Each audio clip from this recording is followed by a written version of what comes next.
আসসালামু আলাইকুম, তোমাদের সবাইকে এই ভিডিওতে স্বাগতম।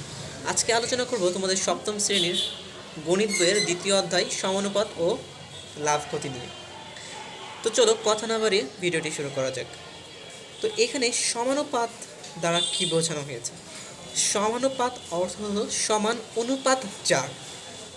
আর লাভ বলতে তো বোঝোই যে কোনো কিছু বৃদ্ধি পাওয়া, সেটা হচ্ছে লাভ। আর ক্ষতি হচ্ছে তোমার নির্দিষ্ট পরিমাণ থেকে সেই পরিমাণটা কমে যাওয়া হচ্ছে ক্ষতি। তো আপাতত এতটুকু মাথায় রাখো। তো চলো নিচে দেখা যাক। অনুপাত। অনুপাত কি?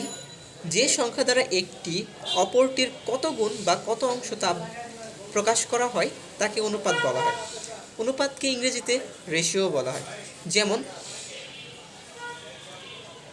4/3,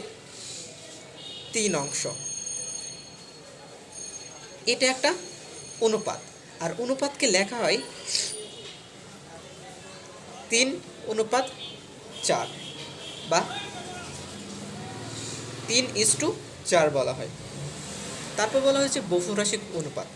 বহুরাশিক অনুপাত জিনিসটা কি?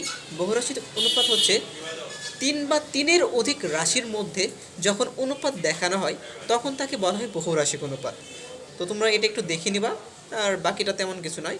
যেমন হচ্ছে 2:3:4 বা 7:2:5:9 ইত্যাদি, এগুলো হচ্ছে বহুরাশিক অনুপাত। ধারাবাহিক অনুপাত জিনিসটা কি?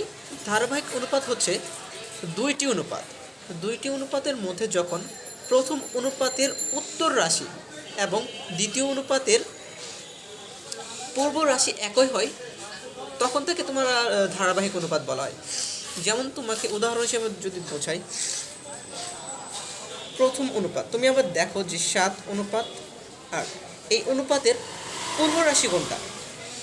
7কে বলা হয় পূর্ব রাশি